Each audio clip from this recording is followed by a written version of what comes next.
Well, hi everybody. Welcome to tonight's Joe Chaffee Weather Show. It's 5:53 Eastern Time. I'm sorry for the delay, and I appreciate your patience, but we've got a lot of severe weather breaking all around us. So just a heads up, if severe weather winds up breaking, I got my eye to a side monitor to see if any warnings pop up. We've got a bunch of them in eastern Pennsylvania at the moment. Should we see those warnings occur, I may have to shorten up the live stream. So you know what? I'm not going to waste any time here. Let's get right to what's going on, because we've got a lot of stuff happening in not just here in the Northeast, but the severe weather runs from here all the way back westward into Missouri and into the Central Plains. The SPC really has its hands full tonight with everything that's going on. But let's start with what's happening here in the Northeast.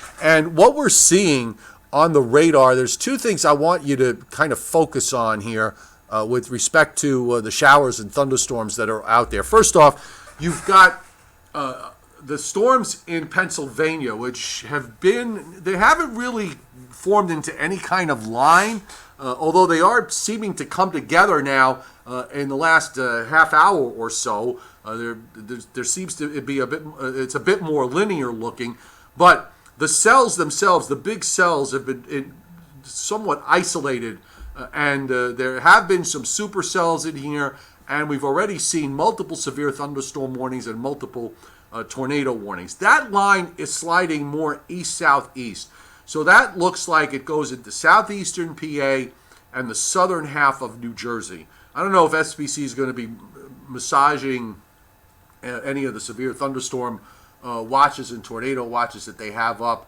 So far, they haven't made any additional changes. I have not seen, actually they may have just made one change. It looks like they have just added Delaware and northeastern Maryland, as well as all of southern New Jersey now in a severe thunderstorm watch. So it looks like they've just extended that severe thunderstorm watch, because if you notice, the southern part of that line is sliding more to the southeast.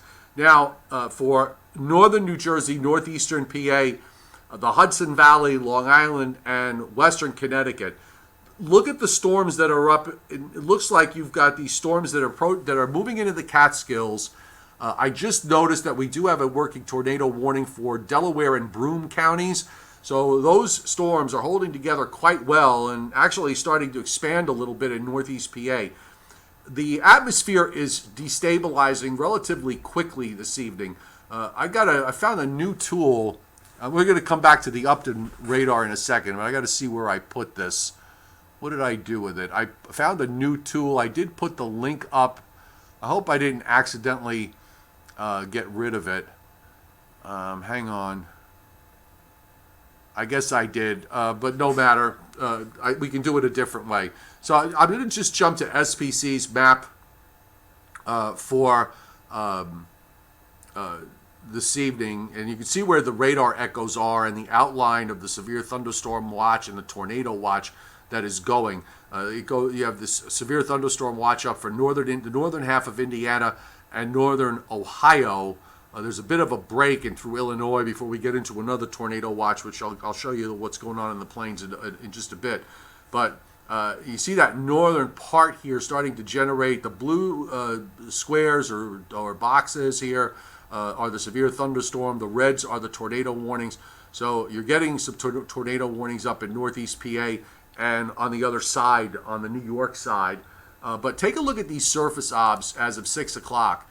And what's happening is that you're getting that warm front pushing northward. It's, I believe that's probably New Haven there, that's shown to be at 55 with a dew point, by the way, of 55. And Block Island is 57, 56. Islip is at 64. But temperatures in North Jersey, which just a couple of hours ago were in the low to mid 60s, are now moving up into the low 70s, and we've got temperatures into the 80s in central and south Jersey, at least away from the ocean. But even near the shore, temperatures now are in the mid to upper 70s. So you've got this warm wedge that is pushing northward. The warm front is actually trying to push in to southern Connecticut and over eastern Long Island. That warm sector is really making some headway here. So going to have to watch that other line as it moves to the south and east. And here we go back. I'll put the radar echoes back on. I'm just kind of sorry that I lost that tool that I had that I got from the Philadelphia website. It was really cool, but no matter. We'll get to that another time. So now let's go to some of the local radars that are in play here in New York. The marine layer, of course, you can see the rain that's over eastern Long Island, and you're starting to get some of the cells from that northern line coming into view, northeastern PA and north and west of Monticello and north and west of, well, actually more west and south of Hunter Mountain. The other radar shot will go to Mount Holly now, which is the busier radar at the moment. And by the way, a good reminder here is we're coming up on 6 o'clock Eastern Time. If you're watching this on a replay, please remember that this is dated, so you want to get your updated weather information by going to your local National Weather Service office forecast page to see the latest radars and get the latest watches and warnings, and you can do that by going to weather.gov. The yellow box is popping up on the Upton radar as the last frame is 5:53 Eastern Time. The severe thunderstorm warnings and the red boxes are all tornado warnings. So we've got actually three tornado warnings that were in play. One of them drops out just to the east of Lancaster in the last 10 minutes or so. And you've also got some more warning that went up for northern Delaware. It looks like some of these cells are going to pass pretty close to Philadelphia in the next couple of hours as that moves. This area moves on to the south and east. I want to also go to the Binghamton radar because this way we can see what's happening with that northern line. The marine layer today, it's always with these things, the marine layer at this time of year is something you got to be really focused on and very careful with, because that makes a huge difference. And here's the view from the Binghamton radar. So there's that east-west line that runs from just west of Hunter, south of Binghamton, to between Scranton and I guess that's Towanda, Pennsylvania, and north of Williamsport. That line is going east-southeast, and this is the one, that line I think could get into northern New Jersey, the Hudson Valley, New York City, Long Island, and southwest Connecticut later this evening. So just an absolutely as busy a radar as you're going to see. Here's again, this is Mount Holly's view, and I think we could also take. I'm going to switch this one now. Let's go to Dover, Delaware, and we'll jump over to Dover at 6 o'clock. And always good. Dover is DOX. My old habits of going to DOV. But there's the look from the Dover radar, and you're seeing those numerous severe thunderstorm warnings that are up in parts of southeastern Pennsylvania. And we might as well also go to central PA and take a look at what's happening there. Again, it's CTX. And this is out of... I'm sorry, it's CCX is the symbol. I remember some things. There you go. So there's your busy Pennsylvania radar. That first surge moving east, you got that gap in between Harrisburg and Altoona, and storms are now coming into Altoona. It's just been really crazy here with the severe thunderstorm warnings and the tornado warnings that have been flying up in Pennsylvania. Just an absolutely busy radar. So again, watching this on a replay, go to weather.gov, go to your local National Weather Service office page. You can go to weather.gov/OKX to get Upton, weather.gov/PHI to get Mount Holly if you're in eastern PA and central and south Jersey. And you can also go to weather.gov/BGM if you are up in upstate New York from the Catskills on northward. Oh, here it is. This is what I was talking about. So this is a good view because you can at least see the numbers well. Look at these temperatures across New Jersey that have climbed up into the upper 70s and lower 80s in some cases. Harrisburg, I did see earlier, got to 85. So that's pretty impressive. But now you're also seeing these temperatures beginning to rise up in North Jersey and northeastern Pennsylvania. You've got readings up into the 70s there, also into North Jersey. Your temperatures are actually climbing on Long Island as the winds have gone from southeast to south, and they may have time to go southwest as we watch that line to the northwest start to move southeastward. Still pretty cool though. Newburgh northeast wind there at 60, Poughkeepsie at 63, Kingston at 59. So the remnants of the marine layer and the onshore flow still holding on as you go north of Route 84. But again, we're going to probably see that getting destabilized to some degree. And of course, further east, you're seeing the rain that moved through parts of southern New England and Long Island and northern New Jersey, the Hudson Valley from earlier, now moving into southeastern New England, where temperatures are in the crispy low 50s. Look at these numbers up in central Massachusetts, near Worcester, 49, and just west of Worcester, 46, in the low 40s up into parts of southern New Hampshire and Vermont. That is very chilly air for this time of year. It's getting wedged against these temperatures that are in the 80s in southern New Jersey. And look at these temperatures down in the Washington, D.C., Baltimore area. You're looking at mid-80s to around 90. And you head down into Virginia, same story, folks. You got now the numbers are not loading. Oh, there they go. But you can see temperatures up in the lower 90s in some places there. So the thunderstorm activity is not going to be impacting those areas. It's going to stay much further to the north. Here's, again, this is SPC's view of what's happening here in the east. But let's now, I'm going to switch over. This is the other area that's in play right now with respect to tornado watches up through much of central Oklahoma into central Kansas, and then the second watch box, northeast Kansas, northwestern Missouri, and we have numerous severe thunderstorm warnings and a couple of tornado warnings working in this particular area, and a couple of severe thunderstorm watches that are up on the periphery of those warnings. That's your last low. We're waiting for this last low to get out of here, and it won't get out of here until Thursday. Take a look at this surface map, and this is the frontal boundary I've been talking about, and the fact that you're getting it to try to buckle as these, as the system out in the plains just keeps shooting this energy eastward. So as each dose of energy goes by, you get the atmosphere to buckle a little bit. The warm front tries to come northward.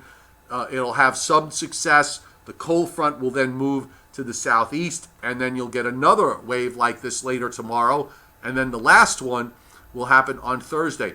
Look at these temperature dew point spreads all through Ohio, back through Indiana, Illinois, in through Missouri. You've got temperatures up into the 80s with dew points in the mid to upper 60s, and then you get down into Oklahoma. It gets really juicy here with dew points in the upper 60s to low 70s ahead of the low that's back over in western Kansas. That last low is going to combine with a cold front that's coming down from the north, and that should finally break this pattern. So let's very quickly go through what's happening with respect to the GFS. This is the new GFS, of course.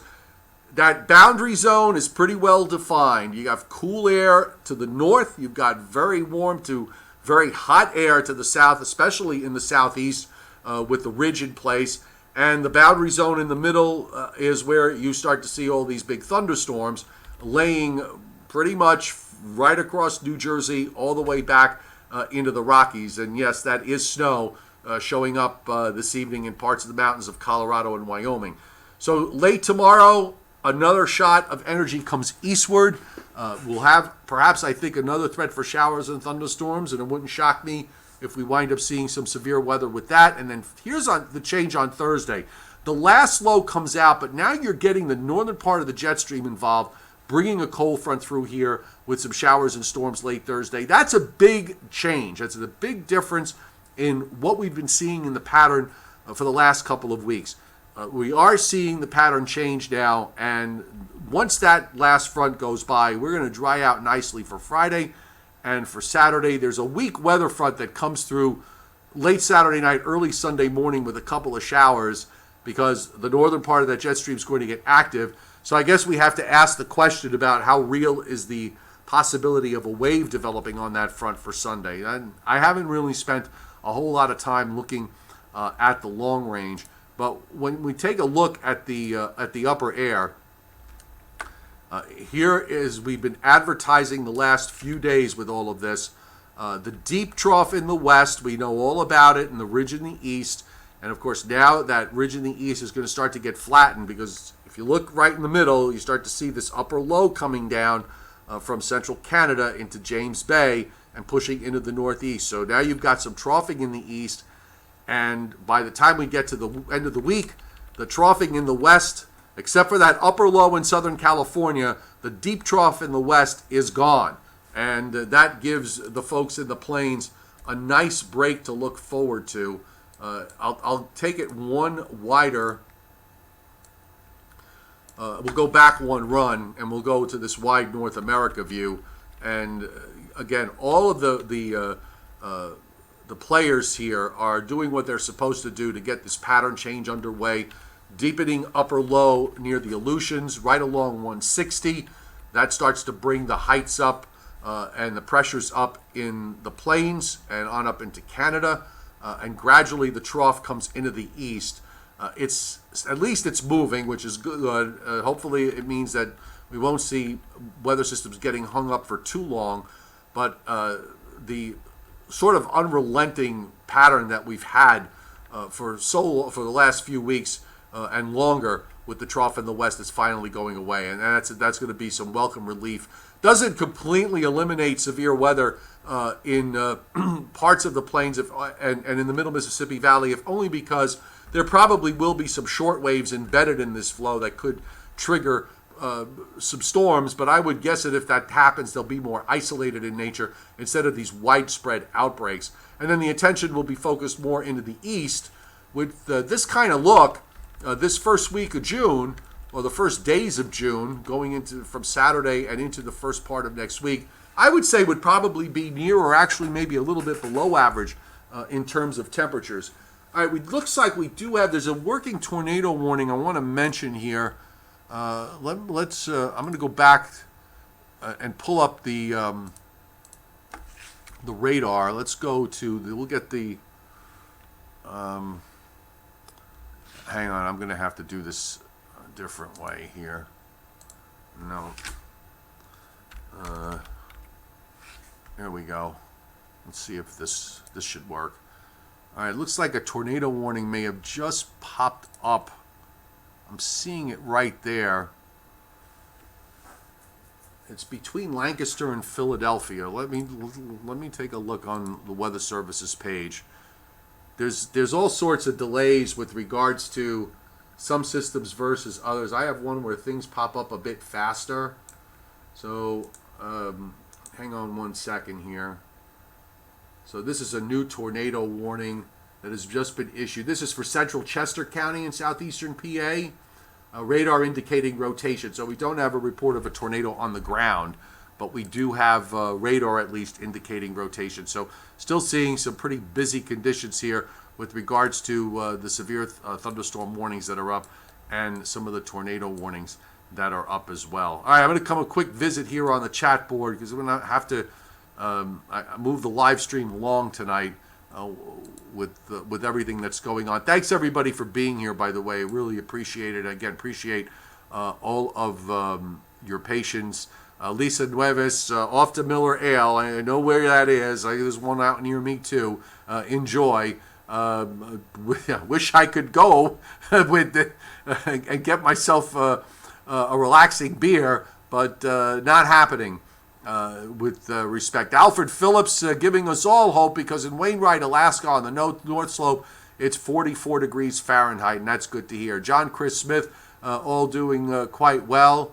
Yes, that looks like the tool, Lewis. I did put it up, the link earlier, and I did find it. I actually had it up on my browser. I have so many windows open right now that it just made things a bit on the complicated side. Frank Toco 4 here in Northwest PA did today what they do many times: fire up off the lake breeze 5 miles inland, generally from 8 to 10 miles. They quickly turn severe and they move southeastward. Yeah, very busy. The radar in Pennsylvania definitely lit up like a Christmas tree earlier this afternoon in western PA, and then gradually spread its way onto the east.